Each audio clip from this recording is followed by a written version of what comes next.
Et salut tout le monde, je suis Ectelion et je vous accueille aujourd'hui dans le bazar non pas pour vous présenter un jeu en particulier, mais pour vous présenter en fait tout simplement mon top 3 de l'année 2021 et aussi les choses que j'attends le plus en 2022. Donc voilà, alors dans le top que je vais vous présenter, faut pas vraiment forcément y voir un ordre. Voilà, juste des jeux qui m'ont particulièrement plu, inspiré. Je les ai pas encore tous testés, j'en ai testé qu'un en fait sur les trois que je vais vous présenter. Il a fallu que je fasse un choix assez drastique, sinon j'avais une sélection de 10 jeux. Donc voilà, je me suis limité à 3. Ça a été compliqué, mais voilà, petite vidéo un peu légère.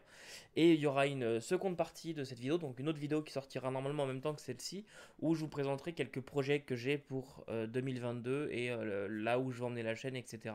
Des choses que j'aimerais bien développer. Bref, on attaque tout de suite le top 3. Le premier jeu qui m'a particulièrement plu, que j'ai trouvé très inspirant et qui m'a, dirons-nous, débloqué quelques petites choses dans le cerveau, qui m'a vraiment donné envie de créer pour ce jeu, etc. C'est nul autre que Cœur Vaillant. Cœur Vaillant, il y a un actual play qui vient de sortir sur la chaîne dessus. Alors, c'est pas gros, hein, ça fait 80 pages, même pas, c'est chez Chibi, écrit par John Grumpf. Ça a été un vrai coup de cœur. Sincèrement, c'est vraiment, je trouve ce jeu assez extraordinaire. Et la simplicité qui paraît n'en fait pas forcément un jeu dans lequel on aura vite fait le tour. Je trouve qu'il y a énormément de bonnes choses dans Cœur Vaillant et voilà, la façon dont tout est présenté, ça m'a vraiment donné envie de créer pour ce jeu. J'ai vraiment plein d'idées, j'ai des idées de campagne, j'ai des idées de scénario, j'ai des idées de monstres, voilà, de trésors, etc. Voilà, Cœur Vaillant, j'ai trouvé ça très inspirant comme lecture. C'est extrêmement agréable à faire jouer. Vraiment, je prends un risque en disant ça, mais pour moi, quand les gens me vendent de la cinquième édition, en fait, ils me vendent du Cœur Vaillant. C'est beaucoup plus simple, tout en respectant les mêmes logiques. C'est vraiment un gros coup de cœur pour moi, Cœur Vaillant, et ses extensions. Mais juste avec le jeu de base, déjà, 80 pages, si vous êtes un peu débrouillard, on va dire, que vous savez bien improviser, créer vos choses, c'est génial. Et en sachant qu'il y a aussi un recueil d'aventures qui est sorti et une campagne, on reviendra sur les campagnes et tout ça. Je trouve ça vraiment génial. On en reparle bientôt sur la chaîne. Le deuxième jeu, encore un jeu de fantasy, et pour rien vous cacher, ce sera trois jeux de fantasy aujourd'hui. Le deuxième jeu, ça va être 13e âge. 13e âge, ça fait des années que j'en entends parler, notamment par Laurent de la chaîne du podcast Anonyme, mais j'avais jamais pris le temps de le lire. C'est oufissime, c'est vraiment super. C'est classe, la façon dont c'est présenté, la richesse de l'univers qui nous est dépeint, alors qu'on n'arrête pas de nous dire ah oui, mais on a fait ça histoire que vous ayez un univers, mais euh, prenez le vôtre, etc. Vous n'êtes pas forcément obligé de jouer dedans. Ils n'arrêtent pas de nous dire ça dans le livre, et pourtant, en fait, ce qui nous est présenté comme univers, je l'ai trouvé très bien. J'ai trouvé ça riche, qu'on on pouvait facilement exploiter. Mais ce qui m'a particulièrement plu dedans, ce sont les classes, la façon dont elles fonctionnent. Chaque classe a un petit peu sa petite mécanique qui ne rajoute pas forcément de la complexité plus que ça. Je ne l'ai pas encore testé, je devais mais je ne l'ai pas encore fait. Et c'est vraiment un énorme coup de cœur, notamment de par les fonctionnements de ses backgrounds, de son one unixing, etc., qui permettent, je trouve, vraiment d'emmener la narration.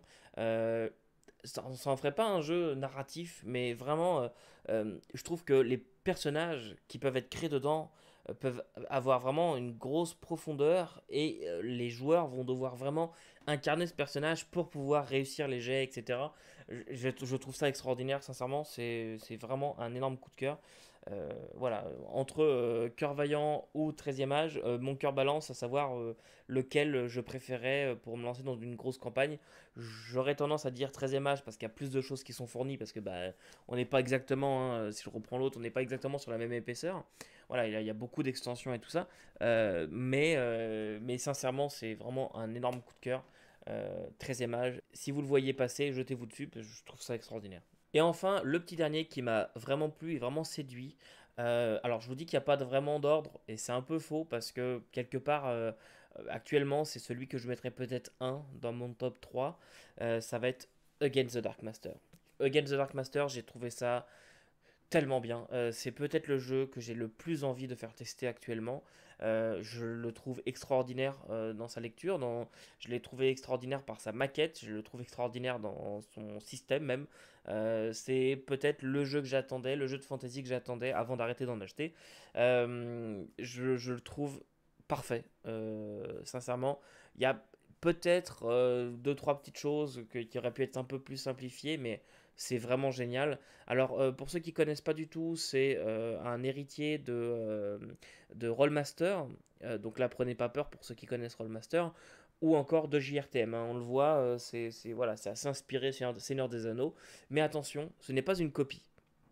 Je vois passer ça un peu sur le net et je suis un peu déçu de voir ça parce que c'est absolument pas une copie de JRTM ou MERP en anglais ou de Rollmaster. Déjà, oui, c'est la base du système Rollmaster, mais très simplifié.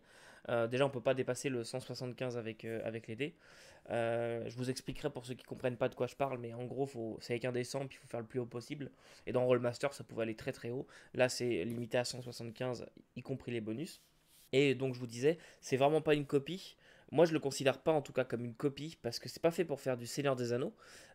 C'est fait pour faire de la saga de fantasy comme le Seigneur des Anneaux, comme la Roue du Temps, comme Taram et le Chaudron Magique, donc Black Cauldron en anglais, hein, c'est spécifié dans les inspirations.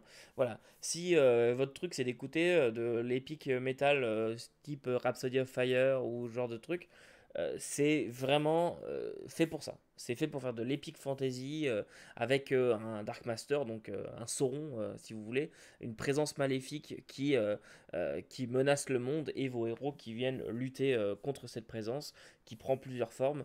J'ai trouvé vraiment ça extraordinaire à la lecture. J'attends de voir en jeu parce que c'est vrai qu'il a quand même un petit côté calculatrice qui moi ne me déplaît pas. Attention, je ne considère pas qu'un jeu dans lequel il faut faire 10 plus 20 plus 5 ce soit extrêmement compliqué, mais bon, il y en a que ça peut gêner. En tout cas, moi, j'en attends beaucoup. Voilà, on en reparle bientôt sur la chaîne après son test. À savoir quand même qu'en ce moment, il y a la souscription pour la VF qui est en cours chez les éditions Leto et la fin est prévue pour le 5 janvier, donc je vous préviens peut-être un peu tard, mais la fin est prévue pour le 5 janvier. Vous allez avoir le livre, l'écran et des suppléments en plus. Donc voilà, tout est inclus. Voilà, si jamais ça vous intéresse, je ne peux que vous encourager à prendre la VO ou la VF si vous n'êtes pas très à l'aise avec la VO. Voilà un petit peu pour mon top 3. Alors peut-être allez-vous vous demander, oui mais le flop 3 alors, est-ce qu'il va y en avoir un? Eh bien non, en fait j'ai pas grand-chose en flop. Pour vous dire, le jeu qui m'a le moins plu de l'année 2021, que vraiment j'ai trouvé ça oui, mais en fait non, et je vais pas forcément me lancer dans une campagne avec, c'est Talisman. Et Talisman, bah en fait j'ai quand même bien aimé, donc je peux pas non plus le mettre en flop. Mais voilà, c'est peut-être le jeu qui m'a le moins plu, mais j'ai vraiment pas de quoi vous faire un flop 3 ou autre chose. Voilà en tout cas pour mon petit top 3 de 2021. J'espère vraiment pouvoir faire jouer ces jeux en 2021. Je vais peut-être aussi beaucoup me calmer en termes d'achat parce que j'en ai beaucoup et j'en ai beaucoup que je veux jouer. Je suis pas en fait collectionneur à la base. N'allez pas croire ça. Je n'achète pas des livres pour les ranger dans une bibliothèque et qui prennent la poussière. J'achète des livres de jeux de rôle pour les faire jouer. J'ai tous les livres dans ma bibliothèque, je les ai tous fait jouer au moins une fois. Il y en a que j'ai revendu parce que vraiment je me sentais pas de les faire jouer et puis que ça me plaisait pas et tout ça. Mais je suis le genre de joueur qui achète pour faire jouer. Et là j'en ai beaucoup et il y en a beaucoup où je me sens comme Against the Dark Master ou comme 13e âge. Je me sens de partir dans une longue campagne.